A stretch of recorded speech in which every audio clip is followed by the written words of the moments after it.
Rightio. It's the moment you've all been waiting for, my friends. It's time for Andy Gath to give his best bet of the night. What are you doing, Andrew? Good morning, good afternoon, good evening, whenever you might be watching. It's the Burning Questions here at the show, run by Andy Gath, but also including Nikkita, Ross, Jason, Bonnington, and this week, Matty Craven. We'll say good day to you first, Matty. You look like, what do you got your little, you look pretty hip there in your little jacket you got going today. Thanks for having me on, Jace. He's not gone with the AirPods either. They look like they're almost they're strapped in there. They're taped in the old earplugs there. And Andy Gath said he doesn't want to be part of the show anymore. He's just stuck out. He's found the wrong tower this week. How are you, Andrew? You ready to dominate again? Oh, I don't know about if I'm ready to dominate. Happy to be on again. You feeling the pressure at all, or you coping with it? Because the streak continued last week with Mr. Fortunia. Did you have a few worrisome moments in transit? Not really. I think there's more pressure on if you have a losing streak like you have. So there's really no pressure on me. I don't know. But I think this has been overdone, this losing streak. Well, in the end, obviously, there's been a conscious uncoupling this week. But where I went for a break, I think it was in pretty good form. But some people are smart asses, and there's nothing you can do to fix that. Hey, Skeeter, how are you today? I'm good, thanks, Bon. And I learnt my lesson of coming in with all arms swinging and being a little bit smart last week. I copped it, so I'm just going to say a warm welcome this week. That's fantastic. You don't want to swing those arms at me because I'll swing back. By the way, we've got 3 sponsors now. A couple of them are fruit companies, but we won't start with them. We're going to start with Hip Pocket Workwear and Safety. Whether you're celebrating a win or shoveling in the stables, never done that. You want your staff to look their very best, and you do that with uniforms from Hip Pocket Workwear. They have you covered for clothing, protective equipment, and plenty more. Check out hippocketworkwear.com.au. Right, let's get stuck into the burning questions. We'll start with you, Matty, because you're a man who's got a great passion for the European product, not only via your partner, Sophia, but also you just love European harness racing, and you've brought back many ideas from your visits over there. How good is Tim Butt's little Frenchman here, or reasonably sized Frenchman, Holzarte Vedaquais? How good is it? Yeah, don't ask me to say his name, Jace, but obviously he's a very talented horse, and you can sort of see with his form, it's been a little bit sort of big spaces, and they've obviously had a few little issues getting him to settle in. But I think once they've got a really good handle on him, I think he's going to be one of the horses to really watch going forward, and especially into the Inter-Dominion coming later in the year. And when Tim comes out and says it's going to be his next top liner, you've got to listen. How good's your competitor or combatant in the same race? That's the question.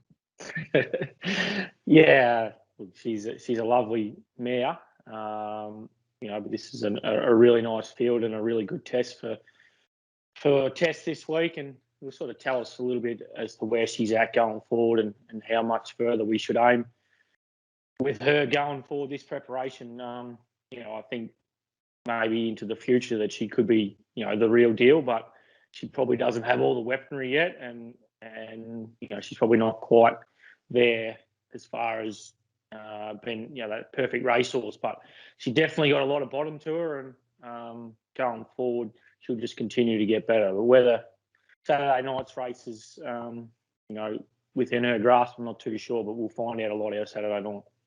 So last one for you before we go on to Andy and Skeeter. I know they're very, very different racehorses, but the same gender and the same generation. Would you even put her in the same future potential bracket as that little pocket rocket Pink Galaz, or not so much yet? Just because, Pink Galaz has been such a great little racehorse. She's sort of got the upper hand on Tess at the moment, but in their work, you would say Tess potentially is the better horse. Oh, he said, I like that. You sort of just backed off, bang, bang, might be the better horse. That's a prediction. Andy, your thoughts on this French horse and the race in general? Yeah, I'll have a crack at saying Holzarte Vedaquais. So I'm not sure how close I got to it, but I've been practicing. No, Aldebaran, I have high opinion of it. Not because Zigzag Zoo ran 2 seconds to it and he came out frank to form at Ballarat. She just been very impressive. She broke Tornado Valley's track record at Maryborough, sitting in the death. she's a quality mare going forward, and so is Tim Butt's horse. Tim Butt's, horse has got all the ingredients to be a really good horse.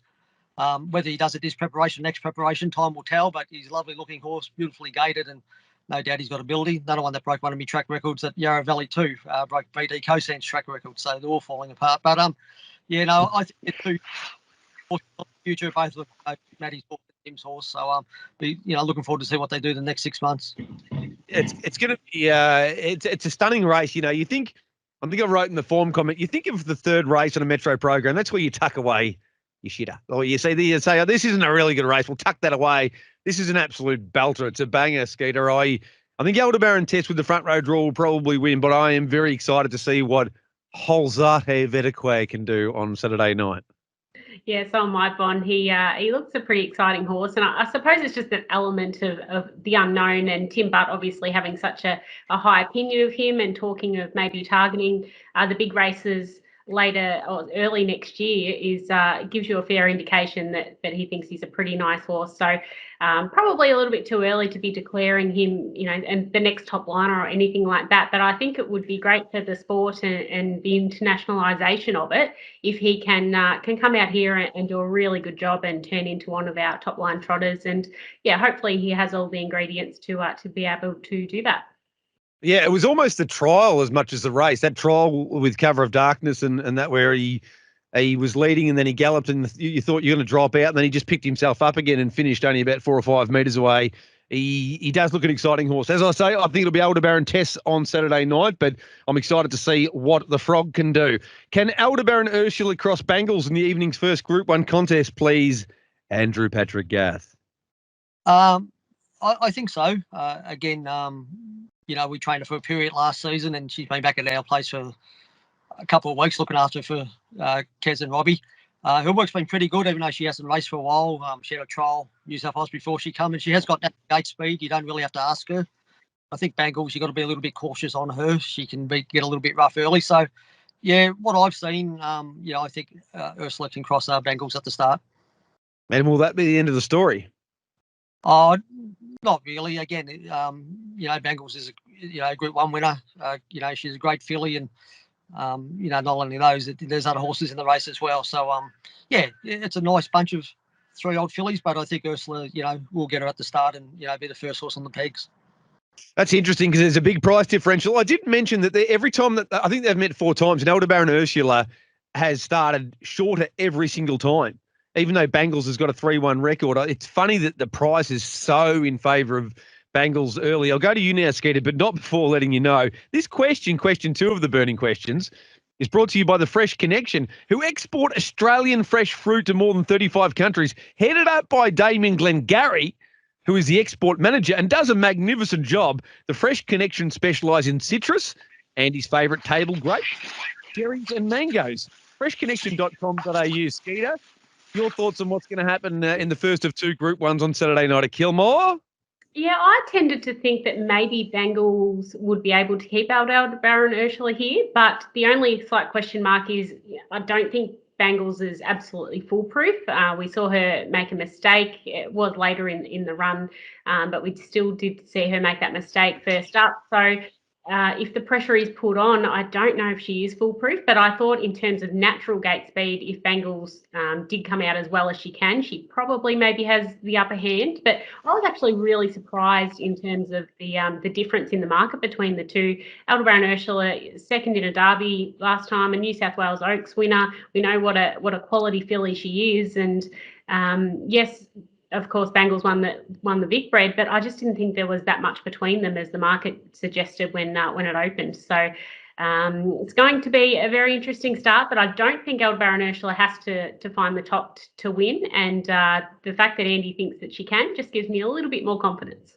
Well, you've disagreed with him. That's like going to church and disagreeing with Jesus Christ at the moment. So you've just got to be a little bit careful there, Skeeter, if you want any chance at the afterlife or the harness racing afterlife. Matty, your thoughts on this race?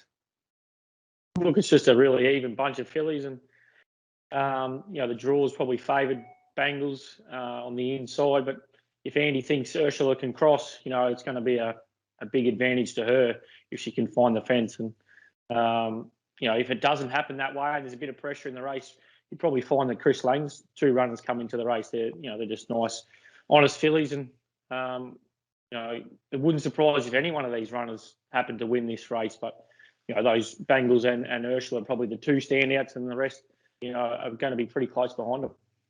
What room are you in there at the house? It looks very cozy and comfortable, Matty. I just want to be there. It feels like you got some condiments in the background, a little bit of a brick wall. What room's that? Oh, this is the kitchen, brother. It doesn't look like a kitchen. That's a very rustic looking kitchen. I like it. I think we might have some mayonnaise back there. Might need to put that one in the fridge. Hey, Matty, will Shadow Sax be driven? I know he's fresh and had the cardiac arrhythmia last time out, but will he be driven like the best horse? I mean, the best Shadow Sax would just eat those horses alive. But I know you've been pretty conservative with him. He's an old boy now. You just want to treat him with kid gloves. What are we going to see on Saturday night? As far as going into Saturday night, you're always pretty cautious coming back from when they've had a heart arrhythmia. But he seems happy and well, and just interesting. Over a mile, I'm sure that all runners to his inside are probably going to want to hold up as best they can. So it could be quite interesting, and I just don't think that he can really afford to be doing too much work early in his races. So I'll just leave it entirely up to Greg. The owners were keen to have a senior driver drive him, so Greg takes the drive this week. I probably would have preferred Sophia. She sort of gets a pretty good understanding of him, but he won't lose anything with Greg Sugars going on board, that's for sure. But to be honest with you, I really don't trust him going into the races, even though his work suggests that he's happy and well, and he's ready to go. It's just a matter of you probably just need some continuity in his races now and see what happens. Rolling forward, would you say that the overwhelming likelihood is he'll be stuck in the breeze? I'm not sure. He does have really good gate speed, but I'm sure those runners to his inside, if they wanted to, they could hold him out. If he did happen to find the front, I think he'll run a pretty strong race and should be very hard to beat. But I sort of can't really take any of these runners lightly. So if he was in the breeze, Greg can decide whether he wants to hold that or take a trial. It's going to be a very interesting race, Andy. And if Shadow Sax doesn't find the front, we've heard from Basil Dooley, who says that Better Be the Bomb's going to be driven handlebars down here. That's probably good news for Tango Tara, but it's a most interesting race, isn't it? Yeah, no, definitely. And, there's a fair bit of gate speed inside Shadow Sax. Obviously, Bulletproof Boy can get out quick as well and Better Be the Bomb. So, yeah, it's a little bit intriguing and kind of get down to tactics and see what people want to do early. But, yeah, being a trainer like Matty, you're a little bit cautious. Horses coming back, with that type of problem that sort of, like to see him do it first before you really sort of overdrive them, if anything, or, drive them like they probably naturally get driven. So, yeah, it's probably a watch and see with Shadow Sax, but, Matty's done a great job to rejuvenate him, getting back racing as good as he has. So, it's a tricky race, and, yeah, hopefully there's a lot of speed early. And what will the tactics be on Tango Tara? Again, I think most times our horses are driven to tempo, so if they slack it off, you'll go around. If they go hard the whole way, you'll be first out the bell. Simple as that. Interesting. Skeeter, your thoughts? What's going to happen here? I think they're going to run time one way or another, and I'd tip Bulletproof Boy on top, but I'm probably getting even confident here. I think he's going to run. He's a giant killer, and he might be a price. We'll find out tonight. Your thoughts on the My Lightning Blue free-for-all? Yeah, in terms of Shadow Sax, I did think Greg will probably go forward at the start, but I definitely didn't think on the back of that one trial at Hamilton, which was just in moderate time, just obviously a quiet trial. I don't think it'll be, handlebars down and a lead at all costs kind of situation after that hiccup last time and first up for a little while. So, yes, at his best, I think he's definitely the one to beat, but just don't know where he's at. So I think he'll probably go forward, but with no great aggression at the start, and hopefully we can see him run a good race. All right, so we've got 3 of the burning questions out of the way. That means it's time for yet another sponsor moment. The last of our burning questions is with thanks to Falvo Fruits, specialists in table grapes. Andy, you should be doing these. I'm certain of it. Since the 1960s, they've been in the table grape game. That's a long time to be in the table grape game. Michael and Josie Falvo are keeping the tradition going, and everyone loves their grapes. I do. Keep an eye out for Falvo fruits. You know you'll love them. We'll start with you here, Andy. I know you've got a huge opinion, as everyone does, of Majestuoso. He's an absolute superstar. The first up win was insane. But my question here, my burning question, does Cover of Darkness lead without challenge? And if he does lead without challenge, can Madge still beat him? Is he just so much better than these at the moment? Mile, back row draw, that it all won't matter? Yeah, I don't think he's, he's a great horse and we love him going forward, but it's also, got to be tempo related. Cover of Darkness, I personally don't think he will lead. I think Always Ready, if they choose to lead, I think it can cross him quite easily, to my mind. I've sort of mapped Always Ready being in front. But yeah, Cover of Darkness, he's a great horse on the way up, but he's only had 11 starts, and all these horses in the race have had 11 wins or more. So, he's given away a lot, been season-wise, and, he's not perfect in his gate yet, but, he's a quality horse going forward. So, again, I think if they want to lead on Always Ready, I think the lead's there for him, in my opinion.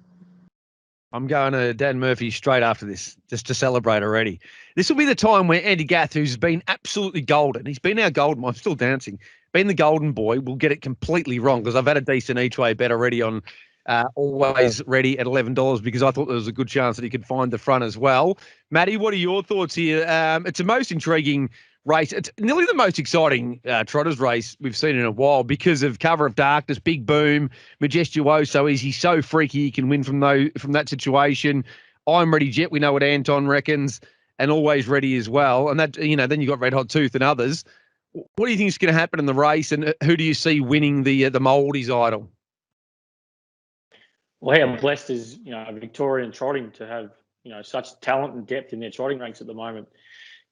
We've got one in race 3, all the up-and-coming trotters, and then we go to race 7 with some up-and-coming stars, really. And looking at this race, Cover of Darkness obviously has the X factor, but in my mind, having raced I'm Ready Jet and Always Ready, I think, them two and Andy's horse really have, probably the most X factor in this race. And I'm Ready Jet could be anything if Anton can get her right. And I could see her leading and then maybe even trailing Always Ready.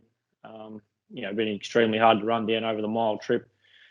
Magicool, if he could get back to his best, probably, is going to find it hard off the back row.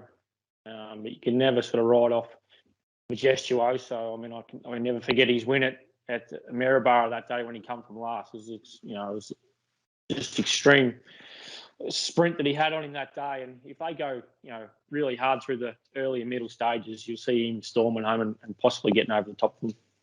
Yeah, it's going to be one hell of a race. And then you've got race 11, which has got some pretty good horses in there as well. Your Brownlow Princes and Norkeys and Majestic Courtney. So there is a great depth of trotting talent. Over to you, Skeeter. What do you reckon? There's a few little doubts about Cover of Darkness here emerging. Are you going to play a different way or swim with the tide? No, I'm going with everyone else. I didn't think he would be able to lead easily, and they would just let him get his own way. Aldebaran Crescent has good gate speed if they choose to use that. Josh Duggan jumping on, and Always Ready was the one that I thought as well. We have seen him show really good gate speed quite often from bad draws like 7 as well. So I think they might be pushing the button early with Always Ready over the mile and trying to get to the top. And I suppose we need to remember as well that Cover of Darkness is still only lightly raced. So they may not want to get into a war early, especially if you have Always Ready storming down the outside of you. So yeah, I think if there is a heap of speed on, and if they do try and lead on Cover of Darkness as well as Always Ready, it's probably set up for something like I'm Ready Jet or Majestuoso. But if Always Ready is in front, he's going to be mighty hard to beat as well, I think. Gee, I'll tell you what, he's very hard to beat when he's in front. He's even beaten a great horse called Majestuoso a couple of times when he's led. So I'll be eagerly awaiting the start of that race. Now it's time for the best bets. Save Andy till last. We've got Matty Craven in his kitchen right now, and he's got the screen set up there just off camera. He's a true professional, this man. Who did you find as your best of the night at Kilmore on Saturday, Matthew? I don't exactly have a best bet for you, Bon, but I've got a few value bets if you want that. And I'm very happy with that. In race 2, I like sort of Hugo Rocks in good form. I think he's been running home nice and strong in his last couple, and he's at pretty good value there. If we move through the card, and my next one comes up a little bit later on in race 8, Jillaby Adore. She worked pretty hard last start from the outside barrier and found the front and was only run down late. If she happens to do the same and happen to, get away with a little bit easier time through the middle section, I think she'll be really hard to run down. And one in the last, who's not even mentioned, is the one, Powder Keg. He's an extremely talented horse. If he happened to be, bring his best manners and found the front, he could be really hard to run down. And we've seen some of his runs where he's been able to be up on pace and actually in the lead or around the front. He could be very, very hard to run down in the last. Yeah, interesting. And when you say he's not even mentioned, you mean by me, Matty. So that's fair enough. I'm also just thinking there was a little bit of squinting going on there. Do you need the glasses or maybe a couple of contacts at this point? Like, how's the vision going at the moment? There's probably a fair chance, Jace. So I'm just gonna. Yeah, what are you gonna do, Skeeter? What's your best of the night? I'm going with race 6, number 1, Soho Bollinger. Gets a good draw. I think you do have Aussie Battler out wide, but I still think that Soho Bollinger's got the gate speed to hold up, or even if Aussie Battler does get across, should be able to hopefully go around and do the retake. So we saw him beat a really nice field last time out in the Winter Championship, so I think it looks a good race for him, Soho Bollinger. Well, if we go down, who was it? Chainsmokers. If we go down, then we go down together, Skeeter. I'm going Soho Bollinger as my best of the night as well. I thought just the way the racing's been, particularly recently, even if he does get crossed, if he gets back the lead, I just don't see any pressure. And those good horses at the back, when they don't make a move, it becomes mathematically impossible. Rightio. It's the moment you've all been waiting for, my friends. It's time for Andy Gath to give his best bet of the night. What are you doing, Andrew?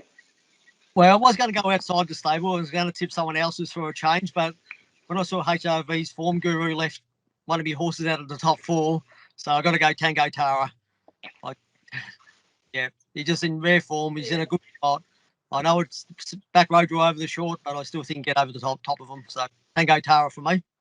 I think I put him in the quad. Let's not get too aggressive here. I thought it was a very open race in my Lightning Blue free for all. So I've got him in the quad. You don't have to defend yourself. Not wrong yet. No. You sort of cut out while you're trying to have a go. Then Andy, I'll give you another shot. 3, 2, 1. Have that shot again. You don't have to defend yourself. Wrong yet. Yeah, but and Nelly, you know what? It's amazing. It's almost like I'm stopping you actually getting that out properly. It's fantastic. Hey, both of you guys, we're going to have a little bit of innovation on Saturday night and try and get some more thoughts of the drivers and trainers before the races, because I think it's one thing that's missing at the moment from the Trots Vision coverage. So if we do this all again tomorrow, Matty, will you be available to take us through all of your runners quickly? Anytime. And we might go with a different room. Maybe we'll have a little raffle. What room do you want to see Matty Craven in tomorrow? In the toilet, maybe. You can sit on the can and we can do it in there. Andy, you happy again tomorrow, Andy, to jump on and talk about all of your runners? Yeah, that's fine. Not a problem. If he tips Diamonds and Cash to beat Soho Bollinger, we'll cut him off right there. Well done to all involved. It's been a lot of fun, as it always is. Hopefully we found you some winners. And if we haven't, we've entertained you. Well done to Matty Craven, to Andy Gath, and to Nikkita Ross. And not a bad effort from Jay Bon either. Sayonara, that's been burning questions for another week.